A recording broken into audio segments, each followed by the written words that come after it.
Iniisip ni Songwoo kung ang grupong nagta-target sa Korea ay ang mga talunan sa pangalawang server ng China, at dapat na silang hanapin ngayon bago sila maging mas marami na magdudulot ng gulo. Gayunpaman, darating din ang araw na kailangan nilang harapin ang mas malalaking grupo. Habang lumalaki ang kanilang grupo, tataas din ang pagkakataong makatagpo sila ng iba pang grupo. Kaya naman kailangan ni Songwoo ng isang organisasyon na sistematikong gumagana para tulungan siya. Sa kasamaang palad, ang maliit na bayan ni Songwoo ay hindi pa sapat, kaya kailangan niya ng malaking grupo. Kasabay nito, iniisip ni prosecutor na gumawa ng malaking komunidad na pang-national level, at ngayon ay susuportahan siya ni Songwoo upang palakihin ang kanyang komunidad. Sa totoo lang, parehong sinusubukan ni Songwoo at prosecutor na gamitin ang isa't isa. Sa ilang paraan, masaya sina Hanho at Jisoyun ngayong hamupa na ang alitan sa pagitan ni Songwoo at ng prosecutor. Kailangan muna nilang mamanage ang mga orc, kaya nagsimula silang gumawa ng plano. Ipinaalam ni Songwoo sa prosecutor na mayroon siyang paraan upang mabawasan ang mga nasawi hanggat maaari, ngunit ang pamamaraang iyon ay medyo hindi kinaugalian. Nagpahiwatig si Songwoo sa paggawa ng isang uri ng sniping. Pagkaraan ng ilang oras, ang prosecutor at ang Liberation Guild ay nagsimulang magtungo sa main force ng mga orc. Sinabi ni Min Hem-song na parang nagmamarcha sila patungo sa kanila upang sila ay katayin, pero sumagot si Jisoyun sa pagsasabing sila ang makakatay ngayon. Sinabi sa kanya ni Hanho na napakaraming orc ang kakatayin, at hindi sapat ang kanyang mga dagger. Isang orc ang nagbigay ng malakas na sigaw, at nagsimula silang magmarcha patungo sa Liberation Guild. Inutusan ng prosecutor ang kanyang mga shield bearer na pumunta sa harap, at ang mga mage ay lumipat sa gitna upang hindi sila maatake mula sa likuran. Ang isa sa mga mage ay nasiraan ng loob, ngunit sinabi sa kanya ng kanyang kaibigan na dapat siyang tumutok sa laban ngayon dahil hindi siya makakatakas kahit na gusto niya. Upang mahikayat ang kanyang mga tauhan, sinabi sa kanila ng prosecutor na nanalo na sila ng maraming imposibleng laban, at ang digmaan ngayon ay dagdag lamang na mga laban. Sigurado ang prosecutor na magkakaroon pa ng mas mahirap at nakakapagod na laban mula ngayon. Mas makapangyarihang mga kalaban ang susubukang pabagsakin sila ng buong lakas, at tinanong niya ang kanyang mga tauhan kung susuko sila sa harap ng gayong maliit na hamon. Puno ng motivation ang mga tauhan niya, kaya hindi sila basta-basta susuko. Ginamit ng prosecutor ang kanyang Temple's Domain skill at sinabi sa kanyang mga tauhan na ang tagumpay na ito ay sa kanila. Ang panlabas na kalasag ng mga orc ay nawasak, at ang mage ay nagsimulang mag-cast ng mga fireball. Tinamaan ng fireballs ang mga orc, ngunit ang kanilang mga bilang ay tila hindi nababawasan. Inaatake ng mga orc ang front row ng Liberation Guild, pero pinipigilan ng kanilang mga shield bearer ang mga orc. Sinusubukan ng mga orc na palibutan sila mula sa mga gilid, kaya't ang mga spearman ay naghanda. Lumabas ang mga orc shaman, kaya nagsimula na ring maghanda ang mga mage players. Ang mga rhino riders ay aatake patungo sa formation ng mga human player, kaya ang mga spearmen ay nagsimulang komprontahin sila bago pa nila masira ang kanilang formation. Ang mga taong manlalaro ay mabangis na pinipigilan ang mga orc. Ang mga catapult ng orc ay nagsimulang maghanda sa kanilang posisyon. Isang orc chief ang nag-utos sa catapult nila na simulan ng patamain ang mga human player. Ginamit ng prosecutor ang kanyang Realm of Blind Faith na kasanayan para bigyan ng shield ang kanilang paligid. Inutusan ng prosecutor ang kanyang mga tauhan na maghanda palagi sa kanilang posisyon at patuloy na akitin ang main force ng mga orc patungo sa kanila. Kailangan nilang ilapit sa kanila ang Orc Lord hanggat maaari. Kasabay nito, isang griffin ang lumilipad sa itaas ng himpapawid. Tinanong ng batang babae si Songwoo kung gusto niyang ibaba ng griffin ang altitude, ngunit sumagot si Songwoo sa pagsasabing sapat na sa kanya ang taas na ito. Biglang tumalon si Songwoo pababa, at inactivate niya ang kanyang Grim Reaper mode sa ere. Nararamdaman ng mga orc shaman si Songwoo sa kanyang presensya, ngunit medyo huli na sila, at pinatawag ni Songwoo ang Ogre Champion galing sa Abyss. Gumawa ang mga orc shaman ng barrier sa kanilang paligid, at ang Ogre Champion ay naghahanda para sa kanyang Thunder God Blessing Technique.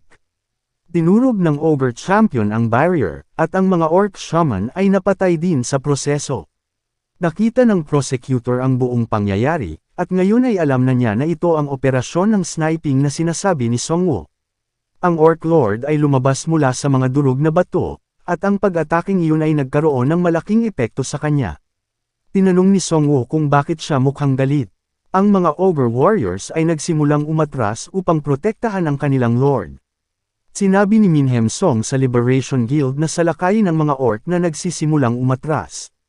Parehong ina-activate ni Songwoo ang Call of Death at Weakened Spirit ng sabay. Nakatanggap si Songwoo ng bagong Hidden Synergy dahil mayroon siyang Commander Skeleton na si Raiti na may higit sa 30 units sa ilalim ng kanyang command. Nakakuha din siya ng pangalawang synergy na tinatawag na Giants na nangangailangan ng higit sa 50 Giant-type units sa kanyang party. Ang kanyang ikatlong synergy ay ang Steel Armored Knight Age na nangangailangan ng higit sa 50 units na nilagyan ng mga heavy armor. May naghagis ng bote na puno ng Breath of the Abyss sa gitna ng hukbo ng mga Orc. Ang mga Orc ay nagsimulang namatay mula sa epekto ng Breath of the Abyss. Si Han-ho, na ngayon ay nakasakay sa Griffon, ang siyang naghagis ng bote sa mga Orc. Lalong nakaramdam si Songwoo ng buff matapos magkaroon ng contact sa Breath of Abyss. Sinabi ni Songwoo sa Orc Lord na ikinalulungkot niya para makita siya ng ganito, ngunit gusto niyang magkaroon ng maikli at magandang pakikipag-usap sa kanya. Inutusan ni Songwoo si Raiti at ang Death Knight na atakihin ang Orc Lord. Si Raiti at ang Death Knight ay nagsimulang umatake sa Orc Lord ng magkasabay. Ang Orc Lord ay kahit papaano ay humaharang sa kanilang mga pag-atake. Ang Orc Lord ay nag-ambala ng ilang segundo, at sinamantala ng Death Knight ang pagkakataong ito para magsagawa ng slash attack sa kanya. Tumalon si Raiti patungo sa Orc Lord para tapusin siya ng isang saksak sa ulo, pero ang Death Knight ay kinadina ito at inilipat ang Orc Lord patungo sa kanya. Hinati ng Death Knight ang Orc Lord sa 2 piraso gamit ang Masterless Sword. Nakatanggap si Songwoo ng 900,000 ginto para sa pagpatay sa Orc Lord, at ang araw sa pagpisa ng itlog ay nabawasan sa 3,780 araw. Naasar si Raiti sa Death Knight dahil sa pagnanakaw ng kanyang last kill, ngunit sinubukan ng Death Knight na linawin na pinatay niya ang Orc Lord para mabawasan ang araw ng pagpisa ng Dragon Egg. Matapos ang pagkamatay ng kanilang Lord, ang mga Orc ay nawalan na ng ganang lumaban. Ang mga Orc ay natamaan sa epektong ito, at sila ay naging mas mahina. Ang mga human players ay nagsimulang patayin ang mga Red Orc. Si Min Hem-song, kasama ang ilan pang miyembro ng Liberation Guild, ay sumakay sa mga motorbike upang mas mabilis na patayin ang mga Orc. Ang Prosecutor ay nakaramdam ng maginhawa dahil maaari na nilang patayin ang mga Orc nang hindi nababahala sa mga casualty. Bigla na lang, nakatanggap si Min Hem-song ng emergency alert sa kanyang mobile. Mukhang medyo mahalaga ito, kaya si Min Hem ay sumakay patungo sa Prosecutor para sabihin sa kanya ang balita. Ipinaalam ni Min Hem-song sa Prosecutor na ang Magic Drone Scout Team ay nagulat na ang grupo ng mga Wyvern ay patungo na sa kanilang direksyon. Nagulat ang Prosecutor, at nagtanong siya tungkol sa kasalukuyang lokasyon ng Wyverns. Ipinaalam sa kanya ni Min Hem-song na ang scout team na nagulat nito ay 3 kilometro ang layo mula sa kanilang lokasyon, kaya ang mga Wyvern ay siguradong malapit nang makarating sa kanilang lokasyon. Iniisip ng Prosecutor na baka pinaglalaroan sila ng mga Wyverns. Ang mga Wyverns ay naghihintay para sa kanilang biktima na umalis sa lungsod, na maraming mga halimaw ang humahabol sa kanila upang magtungo sa mga abandonadong lugar. Inutusan ng Prosecutor ang lahat ng mga manlalaro na umatras at pumunta sa loob ng gusali ng paliparan. Medyo nalilito ang mga manlalaro kung bakit gusto ng Prosecutor na umatras sila ng biglaan. Nag-pop up ang isang assistant message, na nagpapaalam sa kanilang lahat na ang field boss na Wyvern Alpha Male ay lumitaw malapit sa kanila. Ang mga manlalaro ay huli na dahil ang mga Wyvern ay nasa likuran na nila, na hinahampas ang ilang hanay ng mga manlalaro at kinain sila sa proseso. Si Songwoo ay nag-iisip na ang mga Wyvern ay lumitaw sa isang masamang sitwasyon at ang pakikipaglaban sa kanila ay napakahirap. Nag-utos si Songwoo sa kanyang mga ibon na dalhin ang mga patay na Orc patungo sa mga Wyvern. Ang mga Wyvern ay abala sa kanilang rampaging, at ang mga ibon ay lumapit sa kanila na bitbit ang mga bangkay. Hiniling ni Songwoo sa Prosecutor na ihanda ang mga ballistic, at inutusan ng Prosecutor ang kanyang mga tauhan na maghanda sila. Nakita ng mga Wyvern ang mga lumilipad na ibon, Ang isa sa kanila ay kinagat ang patay na Red Orc at nilunok ito ng walang pagdadalawang isip. Ginamit ni Songwoo ang kanyang Death Explosion upang pasabugan ang Red Orc sa loob ng bibig ng Wyvern. Inutusan ng prosecutor ang kanyang mga tauhan na barilin ang Wyvern gamit ang mga ballistic. Inutusan ni Songwoo ang Wandering Drake na tapusin ang Wyvern. Kinagat ng Wandering Drake ang Wyvern mula sa likuran, at pagkatapos ng ilang sandali, nagawa niyang patayin ang Wyvern. Nakatanggap si Songwoo ng 754,000 ginto para sa pagpatay sa isang solong Wyvern. Naging masaya ang lahat ng manlalaro matapos masaksihan si Songwoo na tinapos ang isang Wyvern. Gustong-gusto ni Songwoo na talunin ang mga Wyvern, at ngayon ay sa wakas ay nagawa niyang makamit ang kanyang layunin. Ginamit ni Songwoo ang kanyang kakayahan para idagdag ang Wyvern sa kanyang skeleton. Sumakay si Songwoo sa skeleton Wyvern, at sinabi niya kay Death Knight na sumama din. Nagsimula silang lumipad ng mataas, sa itaas ng iba pang mga Wyvern. Sa wakas ay nagbukas na ang kalangitan para kay Songwoo, at maaari na siyang maglakbay ng malaya at mas mabilis. Tinanong ni Death Knight si Songwoo kung manghuhuli na sila ng mga Wyvern. Sumagot si Songwoo sa pagsasabing oras na para ipakita nila sa mga Wyvern ang pakiramdam ng paghuli sa kanila. Nakita ng isa sa mga Wyvern ang mga manlalaro na nagtipon sa ibaba niya, nagsimula siyang umatake sa kanila ng buong bilis.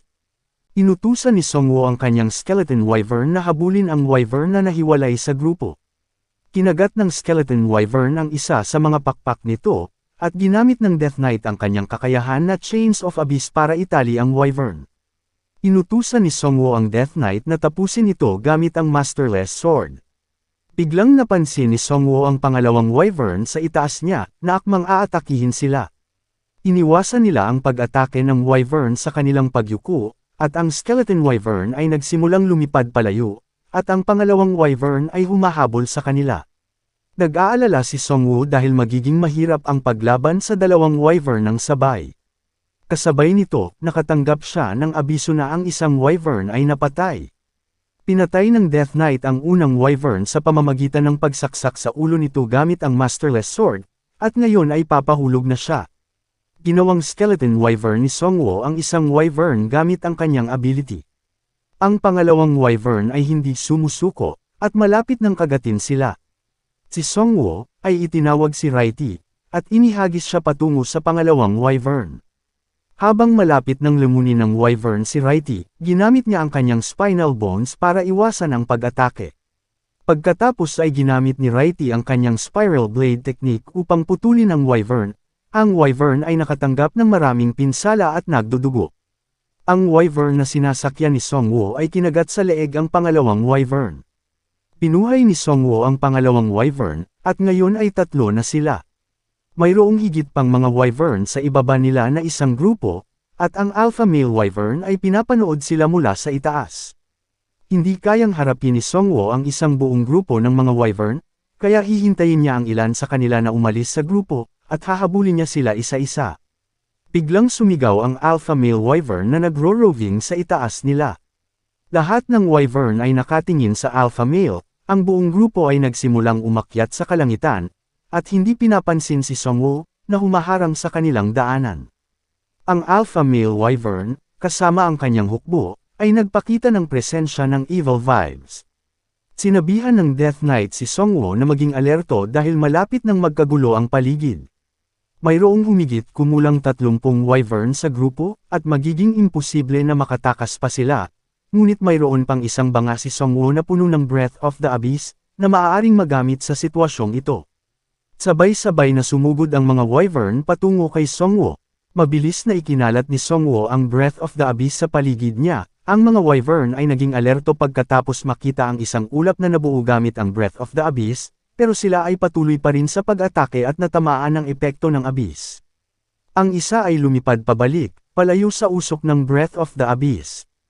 Ipinaalam ng Death Knight kay Songwoo na ang Breath of the Abyss ay gumagana na parang secret charm nila, ngunit ang alpha male Wyvern ay nananatili pa rin sa kanyang posisyon. Si Songwoo ay naglabas ng isa pang walang laman na garapon, at sinubukan niyang bantaan ang mga Wyvern na umatras, o pauulanan sila ng mas maraming garapon na naglalaman ng Breath of the Abyss. Napagtanto ng alpha male na wala silang magagawa kung patuloy na ginagamit ng necromancer ang Breath of the Abyss, kaya nagpasya siyang umatras kasama ang kanyang hukbo. Ang mga wyvern ay lumipad sa malayo sa pinakamataas sa sobrang bilis. Nag-expire na din ang Grim Reaper mode ni Songwo, at masaya siya na sa wakas ay magkakaroon na ng kapayapaan. Si Songwo ay lumapag na sa lupa, at ang kanyang mga skeleton ay inatake ang mga natitirang orc. Ang mga manlalaro ay nakaramdam ng kaginhawaan na kasama nila si Songwo. Medyo gumaan din ang pakiramdam ng prosecutor dahil kakampi niya si Songwo, at kaya niyang pangalagaan ang mga dayuhang makapangyarihan habang nakatuon siya sa paggawa ng isang matatag na komunidad.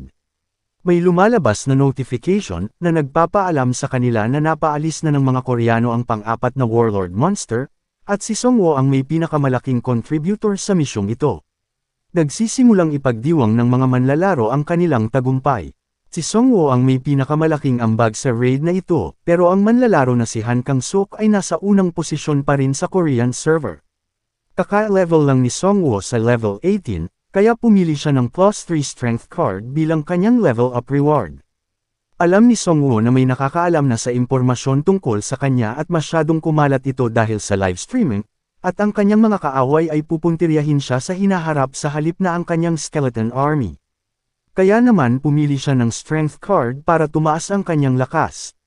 Nakakuha din si Songwo ng isang legendary rank ring pagkatapos patayin ang Orc Lord.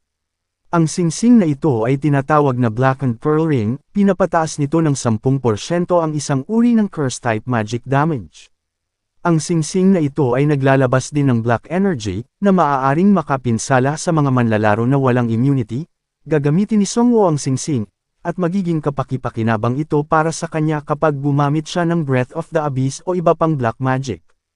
Iniisip ni Songwo na maaari siyang makakuha ng mas mahusay na item kung pinahintulutan niya ang Orc Lord na maglabas ng black magic, tulad ng legendary item na nakuha niya mula sa Orc Shaman sa college gym.